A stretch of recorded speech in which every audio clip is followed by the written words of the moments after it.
If someone had told me that a Mafia Don would one day fall in love with me, I would have laughed in their face.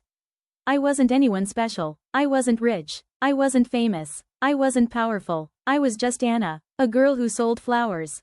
A girl who spent her days trying to keep her grandfather's tiny flower shop alive. A girl who thought her biggest problem was paying next month's bills. I had no idea my life was about to change forever. And it all started with a black car. Hey everyone, welcome to Reddit Drama Stories, where we brought Reddit stories to life. Make sure you subscribe the channel so that you will get notified of next video. I couldn't breathe. The security guard's words echoed through the office. The Romano family has her grandfather. No, this wasn't happening. 5 minutes ago I was trying to understand the truth about my parents. Now my grandfather had been kidnapped. My legs almost gave out. Charles immediately caught me before I fell. Anna, I barely heard him. My entire body was shaking. They took Grandpa. Charles's jaw tightened. The room suddenly felt dangerous. Not because of the kidnapping. Because of Charles. The expression on his face terrified everyone, including me. For the first time since meeting him, I understood why people feared Charles Moretti. The warmth disappeared. The kindness disappeared. The man who bought flowers disappeared. What remained was something colder. Something lethal. A Mafia Don. The security guard swallowed nervously. They left a message. Charles looked up. What message? The guard hesitated. Then, they want Anna. The room went silent. Every single person froze. My heart nearly stopped. What? The guard looked uncomfortable. They said they'll trade the old man for her. Charles immediately shook his head. No. The answer came so quickly it shocked me. The guard continued. They said she has 24 hours. Charles's fist slammed onto the desk. The glass cracked. Everyone jumped. Nobody spoke. Nobody dared. Then Charles turned toward me. His expression softened immediately, as if he were forcing himself to remain calm. You're not going. What? You're not going. They have my grandfather. His eyes darkened. And if you go, they'll have both of you.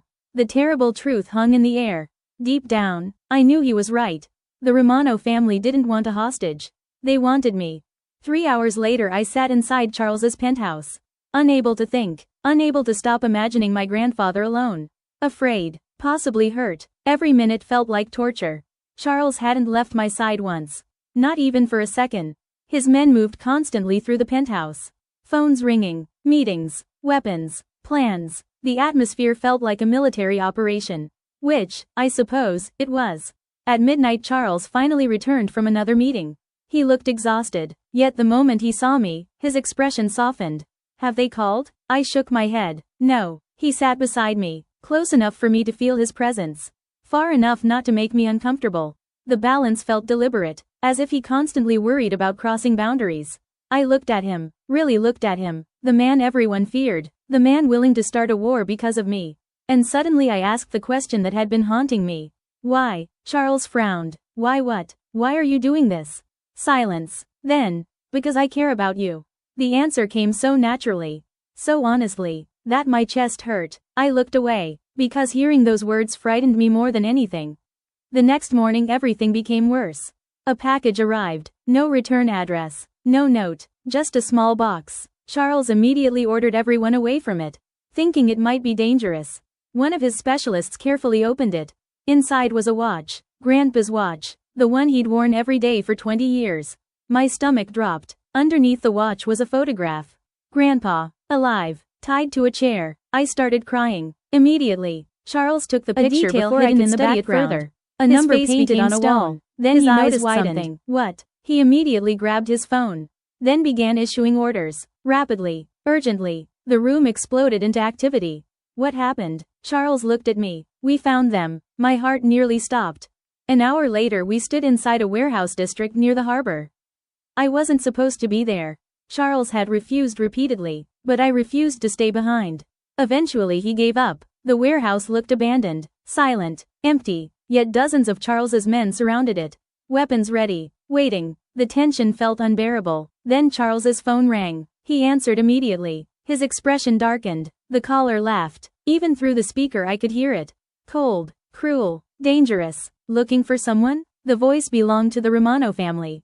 Charles remained silent. The man continued. Your flower girl is causing a lot of trouble. My stomach turned. Charles's grip tightened around the phone. If you hurt him, The caller laughed again. You still don't understand. Silence. Then, the old man isn't the prize. The line went dead. My blood ran cold. The old man isn't the prize. The prize was me. The warehouse turned out to be empty. A trap, just like Charles suspected. No grandfather, no Romano family, nothing, but they did leave something. A safe, hidden beneath the floor, and inside that safe, everything changed. The moment Charles opened it, his expression froze. Inside were dozens of documents. Financial records, names, accounts, transactions, evidence. My father's evidence. The evidence everyone had been searching for 23 years. And tucked beneath those documents was a sealed envelope. Addressed to me, Anna. My hands shook. The handwriting belonged to my grandfather. Charles silently handed me the letter. I opened it, and started reading. My dearest Anna, if you're reading this, then I've failed. The truth has finally found you. There are things I've hidden your entire life. Not because I wanted to lie. Because I wanted to protect you. The documents you're holding are worth more than money. More than power. They can destroy families, entire organizations. People have killed for them. Confused. Your parents died protecting them. What are you talking about? And now others may die because of them too. But there is one thing you must know. You are not who you think you are. The words blurred. If anything happens to me, my heart stopped. My stomach dropped. I kept reading. Nothing is happening to you. The name Anna Bennett was never your original name. It was given to you after your parents died.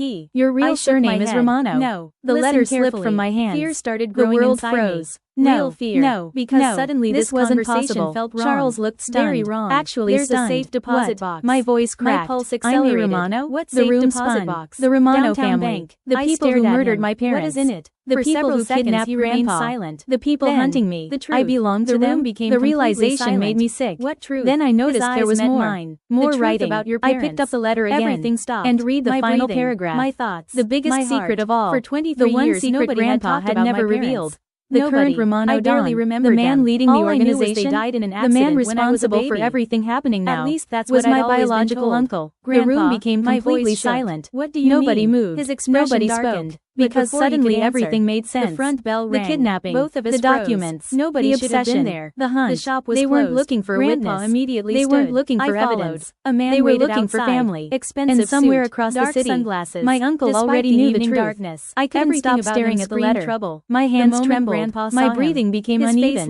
My real surname was Romano. The same family responsible for destroying my life. The same family responsible for my parents' deaths. Toward me. The same family holding my grandfather hostage. That's her? And apparently, ran through my the man leading them was my uncle. I had never seen him before. I felt sick. Yet Charles carefully took the letter from my hands. His expression was impossible to read. For several minutes nobody spoke. Laughed. Finally I looked at him. Secrets after Did you know? Years? No. Nobody the answer spoke. Came immediately. Then the man said for some reason I believed him. The room remained silent. Then one of Charles's men rushed into the warehouse. What documents? Don. Everyone turned. The man looked nervous. The stranger looked at very nervous. Then smiled again. Intercepted a call. If I were you. Charles immediately stood. Almost what gentle. Did they say? I'd ask him how your parents really died. They want a meeting. The world My heart dropped. Before I could react, the man nodded. They want Anna. Of course they did.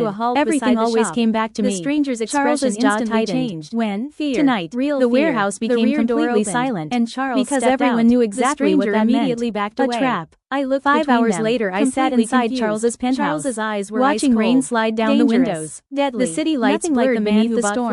I couldn't stop thinking about my parents. About Grandpa, Charles about the Romano family, the silence about Charles, felt worse. Mostly Charles. Several men exited my life had become impossible. A month ago I was arranging roses. Now suddenly I was sitting inside a Mafia Don's penthouse preparing to meet a criminal family that claimed to be my relatives. Then it sounded insane, because it was insane. A soft knock interrupted my Charles turned toward us. Charles entered. His gaze he had changed into a black suit. What did he tell Perfectly tailored, Grandpa perfectly intimidating, Charles dangerously handsome. I hated how much I noticed him, especially now, especially during moments like this.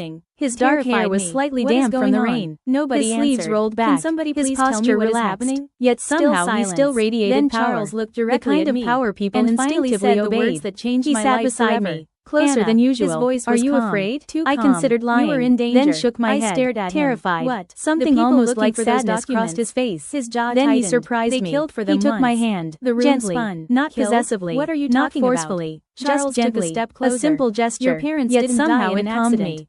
My You won't entire face them world alone. shattered. The What? promise settled Every somewhere sound deep disappeared. inside me. Every thought. Dangerously Everything. deep. I could The only meeting hear took my own place in an heartbeat. old theater. Charles looked like he Abandoned, regretted dark, saying it. silent. But it was too exactly late. the kind of The place truth was terrible already things out. happened. My God, Charles arrived I with whispered. 20 armed Grandpa men. lowered The his Romano head, family unable to arrived meet with my 20 eyes. more. And the In that atmosphere moment, felt I knew. explosive. Somewhere One deep mistake could inside, start a I massacre. knew. They I had both remained been beside hiding something Charles, from me. every instinct Something telling me enormous. not to leave his Something side. dangerous. Then I saw And him, whatever it the man was, standing it at had the center finally of the caught up to Romano us. group. Silver hair, expensive suit, cold eyes, powerful presence. The moment he looked at me, I knew. My uncle. The resemblance was impossible to miss. The shape of his face, the eyes, the smile. A terrible realization settled inside me. We were related. The man smiled. Anna. Hearing my name from his lips felt wrong. Very wrong. Charles stepped slightly in front of me. Protective. My uncle noticed. Amusement appeared in his eyes. Charles Moretti. The hatred between them was obvious. Instantly obvious. Neither man liked the other. At all. My uncle looked back at me. Then said something unexpected. You look exactly like your mother. The words hit harder than I expected. For a moment, emotion replaced fear. What happened to her? His expression darkened. The smile vanished. Then he said, I spent 23 years trying to find you. I stared at him. What? Charles immediately tensed. My uncle continued. Your parents stole those documents. The theater became silent. They knew people would die. My hands clenched. They died because of their choices. The words felt like a slap. I took a step forward. Anger replacing fear. My parents didn't deserve to die. For the first time, my uncle looked uncomfortable. Then he quietly said, I know. The admission shocked everyone, including Charles. The old man closed his eyes briefly. Then whispered, I never ordered their deaths. Silence. Complete silence. My heart pounded. What? I tried to stop it. The room spun. Everything became confusing. If he didn't order it, who did? Almost as if he could hear my thoughts. My uncle answered, the person responsible is already standing in this room.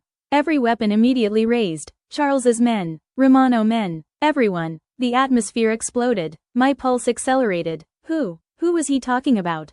Then my uncle pointed, not at Charles, not at me, at one of Charles's own captains. A man named Victor, the same man who had been standing beside Charles for years. The same man who helped organize the search for Grandpa.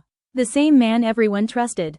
Victor's face went pale. The entire theater froze. No. Charles stared at him, disbelief filling his expression. Victor slowly stepped backward. One step, then another. Then he ran. Gunfire erupted instantly. Chaos exploded. People shouted. Weapons fired. Everyone moved at once. Charles grabbed me, pulling me behind cover. The sound of bullets echoed through the theater. My heart felt ready to explode. I couldn't see anything, couldn't think, couldn't breathe. Then suddenly, a gunshot. Different, closer, followed by a scream. The shooting stopped. Silence returned. Slowly I looked up, and saw Victor lying on the stage. Dead. A single bullet wound. The betrayal ended, but the damage remained, because now everyone understood the truth. Someone inside Charles's organization had betrayed him for years.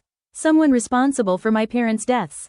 Someone responsible for everything, or so we thought. Then Victor's phone rang. Charles answered it. The room remained silent, everyone listening. A distorted voice laughed. A cold, unfamiliar laugh. Then the voice said 7 words that changed everything again. Victor was only my messenger. The line disconnected. Nobody moved. Nobody spoke. Because suddenly we realized something terrifying. The real mastermind was still alive. And still watching. As the Romano family prepared to leave, my uncle stopped beside me. Then handed me a small envelope. What is this? Your inheritance. I frowned. My what? His eyes softened. For the first time all night. The truth your grandfather protected. Then he left, disappearing into the rain, leaving me standing beside Charles, holding an envelope that could change everything. And somehow, I knew it would. The drive back to Charles's penthouse was silent. Neither of us spoke. Too much had happened. Too many secrets. Too many lies. And now, I was holding an envelope that supposedly contained my inheritance. The word felt ridiculous. I had spent most of my life struggling to pay bills. Now people kept talking about inheritances, hidden fortunes, secret documents, and mafia families. Nothing felt real anymore. The moment we entered the penthouse, Charles locked every door. His security doubled, then tripled. Nobody argued, because everyone knew the situation had changed. The mastermind was still out there. And now I had something they desperately wanted. The envelope. Charles placed it on the table. His eyes remained fixed on it. You don't have to open it tonight. I looked at him. I need answers. For the first time all evening, he smiled slightly. That's what I was afraid you'd say. The envelope contained 3 things. A letter, a bank key, and a photograph. The photograph caught my attention first. It showed my grandfather, my parents, and another man, a man I didn't recognize. Yet somehow, he looked familiar, very familiar. Who is he? Charles studied the image. His expression immediately changed. What? His eyes narrowed. Impossible. My pulse accelerated. What? Charles pointed at the photograph. That's my father. Everything stopped. What? The room became completely silent. I stared at the image. Then at Charles. Then back at the image. My father. His father. Together. Smiling. Friends. The revelation felt unreal. Charles slowly sat down, as if the discovery shocked him as much as it shocked me. My father never mentioned this. I picked up the letter, hands shaking, then began reading. If you're reading this, Anna, it means events are unfolding exactly as I feared. There is something I never told you. The Moretti family and our family were once allies. Before the wars, before the betrayals, before the bloodshed, your father trusted Charles's father more than anyone else. The letter continued. For years both men worked together secretly to expose corruption inside several criminal organizations, including members of the Romano family. My breathing became uneven. The story was becoming more complicated by the minute. Then came the real shock. Your parents created a trust fund before they died. One protected by multiple international banks. Nobody could access it until you turned 23. The account belongs solely to you. The amount currently exceeds $240 million. The letter slipped from my fingers. I couldn't breathe. What? Charles looked equally stunned. 240 million? I stared at him, certain I'd heard wrong, but the number remained on the page. $240 million. My entire life I thought we were poor. My entire life Grandpa struggled to keep the flower shop alive. Yet somehow, there was a fortune waiting for me. Hidden, protected, growing. For 23 years, my head started spinning. Charles immediately noticed. Sit down. I obeyed, mostly because my legs felt weak. The room became very quiet. Then Charles laughed. I blinked. What? He shook his head. I spent 6 months trying to help a struggling flower girl. His smile widened. Turns out she's richer than half the city. For the first time all day, I laughed. A real laugh. And somehow it felt wonderful. 3 days later everything exploded. Again, I was drinking coffee near the penthouse window when alarms suddenly activated. The entire building locked down. Security teams rushed through the hallways.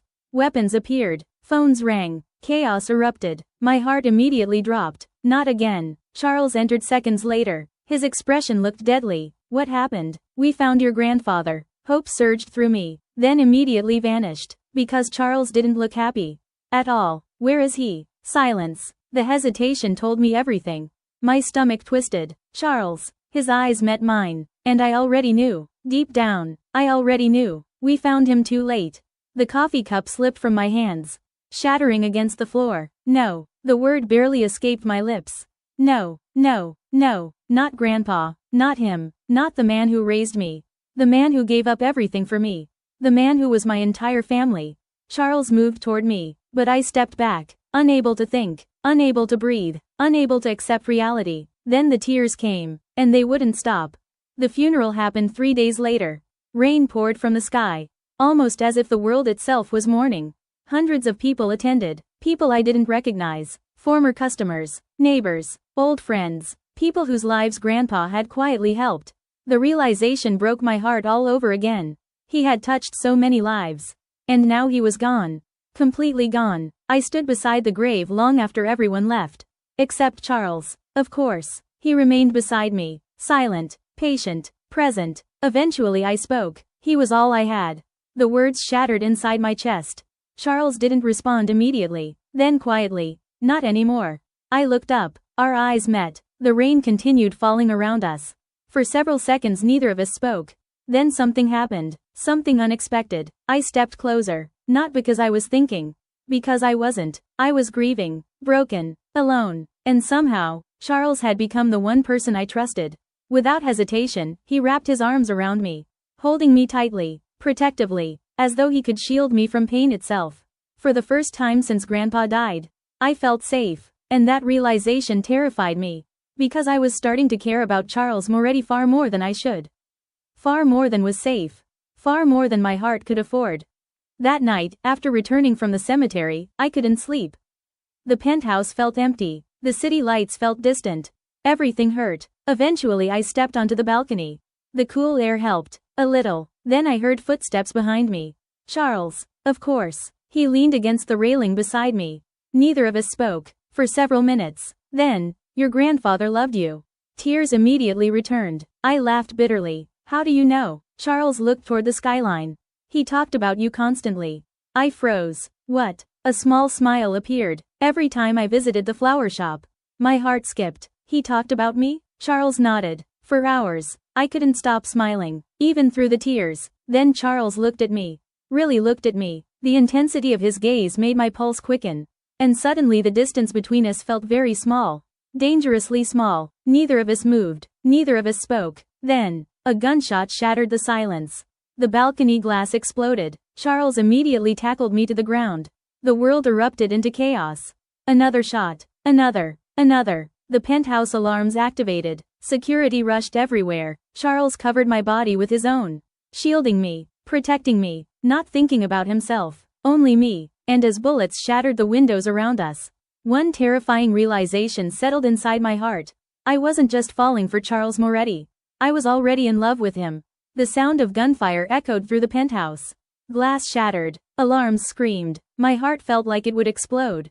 Charles's body covered mine completely. Shielding me. Protecting me. For several terrifying seconds, neither of us moved.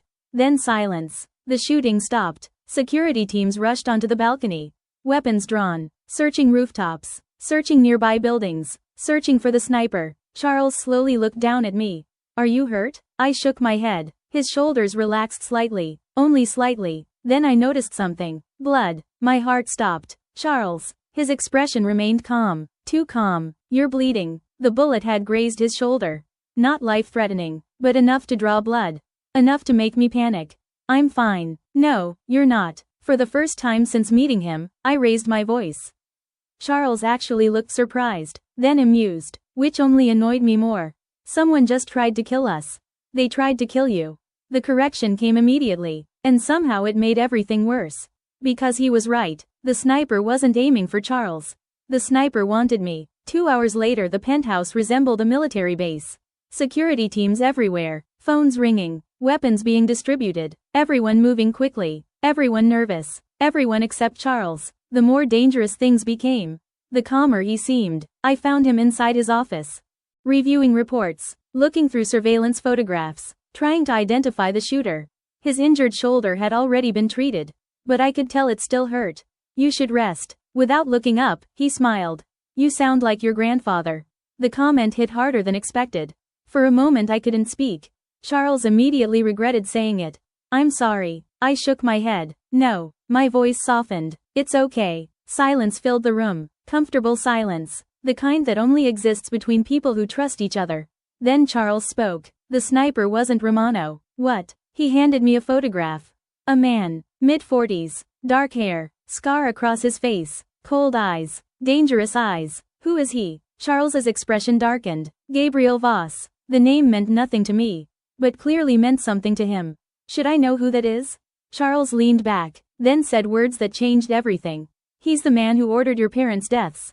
The room went completely silent. My entire body froze. What? 23 years. 23 years of questions.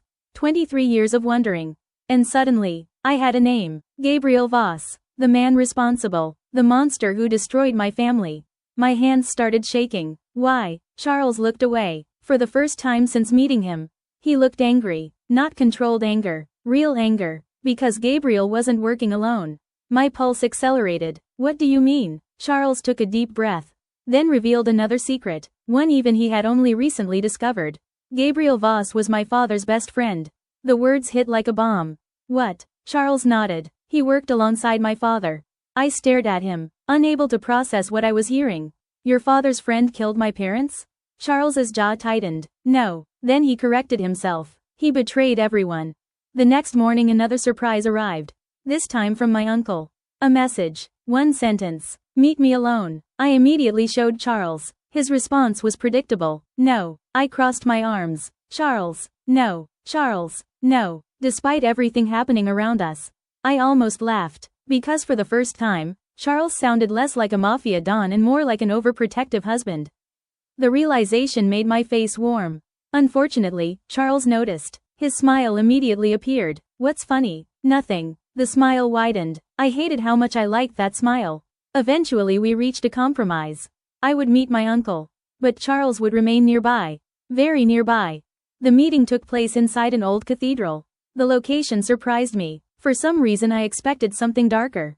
Something more dramatic. Instead I found my uncle sitting alone in a pew. Looking tired. Older. Less dangerous. For the first time, he didn't look like a mafia boss. He looked like family. The realization felt strange, confusing, painful. Anna. I sat across from him. Neither of us spoke immediately. Then he handed me a photograph. Another photograph. The picture showed my parents.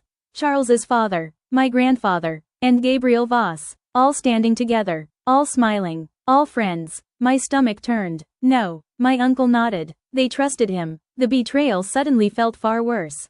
Gabriel wasn't just an enemy. He was family, in every way that mattered.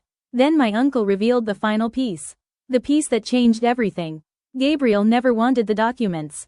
I frowned. What? He wanted the inheritance. The room spun. What inheritance? My uncle stared directly into my eyes. The inheritance belongs to more than you. A terrible feeling settled inside me. Then he said the words I never expected. You have a brother. Everything stopped. A brother? What? I couldn't breathe. What? My uncle nodded slowly. Your parents had another child. The cathedral suddenly felt too small. Too quiet. Too impossible. No. It's true. My heart pounded. I had spent my entire life believing I was alone. An only child. Now suddenly I had a brother? A brother nobody mentioned? A brother nobody searched for? A brother who might still be alive. My uncle's next words terrified me. Gabriel has been searching for him for years.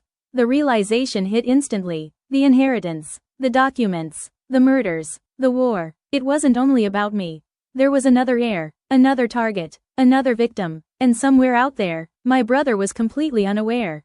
That evening I returned to the penthouse. Charles listened quietly as I explained everything. The photograph. The inheritance. The brother. The hunt. When I finished speaking, silence filled the room. Then Charles stood. His expression unreadable. What? He looked directly at me. Then quietly said, I think I know who your brother is. My heart stopped. What? Charles's eyes darkened. Because suddenly, everything made sense. I stared at Charles. My heart hammered against my ribs.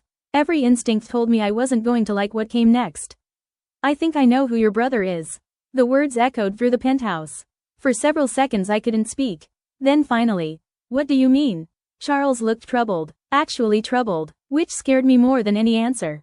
Because Charles Moretti wasn't a man who got easily shaken. If he looked worried, something was very wrong. He walked toward the city window. Silent. Thinking. Then finally spoke. 3 years ago, my father started secretly funding someone. I frowned. What does that have to do with my brother? Charles looked directly at me. Everything. My stomach tightened. My father believed Gabriel Voss was searching for another heir. The room became silent. Charles continued. He spent years trying to find that person before Gabriel could. Subscribe for more Reddit drama stories every week. Stay tuned for the next video because the story has the unexpected plot twist you wouldn't believe. Also, what would you have done in Anna's situation? Let me know in the comments. Until then, sending you lots of love.